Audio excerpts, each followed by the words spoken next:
Ses kısıklığına ve öksürüğe ne iyi gelir? Evde bitkisel çözümler, doğal kür tarifleri. Ses kısılmasına iyi gelen pratik ve etkili bilgiler. Ses kısıklığına ne iyi gelir sorusuna yanıt olacak birçok doğal çözüm önerisi vardır. Sorunun nedenine bağlı olarak bu çözüm yollarından faydalanabilirsiniz. Yaşadığınız ses kısıklığının nedeni boğazınızda oluşan enfeksiyon ise öncelikle kulak burun boğaz doktoruna başvurmanız gerekiyor. Çünkü bazı ses kısılmaları doktor tedavisini zorunlu kılan hastalıkların habercisi olabiliyor. Evinizde uygulayacağınız basit şifa önerilerini şöyle sıralamak mümkündür. Bir çay bardağı suyun içerisine bir tane çubuk tarçın koyun ve 7-8 dakika kadar kaynatın. Altını kapatıp ılınmasını bekleyin ve daha sonra için. Grip ve nezle gibi hastalıklar nedeniyle kısılan sesi açmak için çekirdek kakule tüketin. Yarım fındık boyutunda olan hıt bir fincan sıcak suda eritilerek için. Bir bardak suyun içinde turp kaynatın, elde ettiğiniz suyla gargara yapın. Büyük bir kırmızı turpu ceviz büyüklüğünde oyun. Oyun içine 1,5 tatlı kaşığı bal koyun ve 24 saat bekletin. Daha sonra tabağın dibinde akan sıvıyı 3 saat arayla azar azar tüketin. Bir miktar kerevizi iyice dövün ve koyun sütü ile karıştırarak için. Evet değerli dostlarımız, farklının fark edilmesi daha kolay artık. Sizler için ses sistemimizi ve video kalitemizi daha da arttırarak kaliteli hizmet sunmaya devam edeceğiz. Eski videolarımıza kıyasla şimdiki videolarımızın daha kaliteli ve daha özgün olduğunu fark etmişsinizdir. Evet değerli ve çok kıymetli takipçilerimiz, kaldığımız yerden devam edelim. Birkaç yaprak lahanayı bir miktar suyun içinde kaynatın. Lahana suyunu biraz şeker ilave ederek şerbet haline getirin ve bu şekilde tüketin. Yarım limonu sıkarak suyunu alın. Limon suyunu bir fincan sıcak su ile karıştırıp içine bir tatlı kaşığı bal ilave edin ve karışımı için.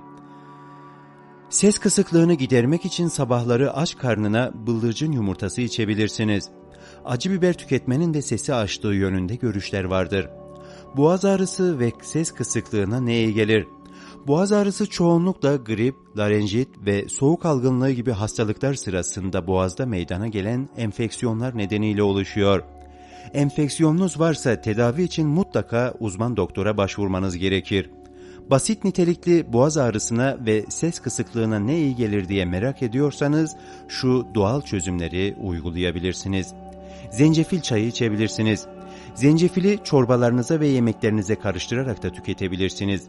Zencefil, üst solunum yolu enfeksiyonlarına karşı faydalı olan bir baharattır. Ses kısıklığı için ne iyi gelir sorusunun yanıtlarından bir tanesi de baldır. Bal hem boğaz ağrısına hem ses kısıklığına faydalıdır. Hakiki bal antibiyotik ve antiseptik özelliğine sahiptir. Her gün bir kaşık bal tüketilebilir. Ihlamur gibi bitki çaylarınızı balla karıştırarak içebilirsiniz. Böylece boğazınızı nemli tutabilirsiniz. Bir bardak ılık suyun içine bal ve karabiber koyarak içmek de faydalı olacaktır. Boğaz ağrısı ve ses kısıklığı için elma sirkesi kullanabilirsiniz. Sirke, antiseptik ve antibakteriyel etkisiyle boğazda oluşan enfeksiyonlara da iyi geliyor. Bir su bardağı suyun içine bir tatlı kaşığı elma sirkesi karıştırarak tüketmeyi deneyebilirsiniz. Ayrıca sirkeli suyla gargara da yapabilirsiniz. Evet değerli dostlarımız, ses kısıklığına ne iyi gelir, evde çözüm önerileri nelerdir sorusunun bir diğer yanıtı tuzlu ve karbonatlı su gargarasıdır. Boğaz ağrısı hafif kızarıklık yani basit tahriş nedeniyle oluşmuşsa tuzlu ve karbonatlı suyla gargara yapmaya devam edebilirsiniz. Etkili bir çözümdür. Öksürük ve ses kısıklığına ne iyi gelir? Ciddi boyuttaki dinmek bilmeyen öksürükler için doktorunuzdan görüş almanız çok önemlidir. Basit öksürük ve ses kısıklığı için şu yöntemleri deneyebilirsiniz. Taze zencefili rendeleyerek suyunu çıkarın ve süzün. Bu suya hakiki bal ilave ederek karıştırın ve yarım saat kadar bekletin. Bu karışımdan tok karnınayken birkaç kaşık için. Okaliptüs içeren merhemleri veya yağları gece yatarken ayağınızın altına masaj yaparak sürün ve ayağınıza çorap giyerek yatın. Çocuklarınıza da uygulayabilirsiniz. Gece öksürüklerini engelleyecek bir yöntemdir. Virüs ve bakteri kaynaklı boğaz enfeksiyonları ile oluşan öksürükler, ağrılar ve ses kısılmaları için zerdeçal kullanabilirsiniz. Çaylarınıza ve çorbalarınıza katarak tüketebilirsiniz. Ayrıca bir çay kaşığı toz zerdeçalı bir su bardağı ılık süte eklenip günde 2 defa içebilirsiniz.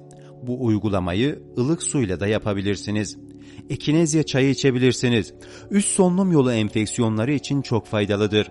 Bağışıklık sisteminizi de güçlendiriyor. Soğuk algınlığı, ses kısıklığına ne iyi gelir sorusuna verilecek en etkili cevap ekinezyadır. Ses kısıklığı, boğaz ağrısı ve öksürük için ekinezya çayını tüketmelisiniz. Ses kısıklığına ne iyi gelir? Ses kısıklığına ne iyi gelir bitkisel çözüm önerileri içinde bulunan tariflerden de yararlanabilirsiniz. Uzmanların önerdiği en etkili formül kabuk tarçın çayıdır. Birkaç tane kabuk tarçını kaynamakta olan bir bardak sıcak suyun içine atın ve 5-6 dakika kadar kısık ateşte kaynatın. Altını kapatıp biraz demlemeye bırakın. Süzdükten sonra bir tatlı kaşığı bal ilave ederek iyice karıştırın ve için. Bu küre bir hafta süreyle devam edebilirsiniz. Ses kısıklığına ne iyi gelir? En iyi kür tarifi. Bitkisel şifa uzmanları ses kısılması problemi yaşayanlar için önerdiği doğal kürün tarifini şöyle anlatıyorlar. Malzemeler: eşit miktarlarda olacak şekilde zencefil, nar çiçeği, hibiskus, ada çayı kullanarak hazırlanır. Hazırlanışı: tüm malzemeler aynı olacak şekilde karıştırılır. Bitki karışımı kaynamakta olan bir su bardağı sıcak suyun içine atarak kısık ateşte 5 dakika kadar kaynatılır. Altı kapatıldıktan sonra biraz demlenmeye bırakılır. Daha sonra karışım süzülerek bir bardağa alınır. Sıcak olarak her gün tok karnına bir defa içilir. Uygulamaya 2 hafta boyunca devam edilir. Seste düzelme olsa bile uygulamanın 15 gün süreyle sürdürülmesi gerekir. Evet değerli dostlarımız, bizi dinlediğiniz için teşekkür eder, beğenmeyi, paylaşmayı ve en önemlisi Bir Bilgi kanalımıza abone olmayı unutmayalım. Videomuz hakkındaki görüş ve düşüncelerinizi yorumlar kısmına yazabilirsiniz.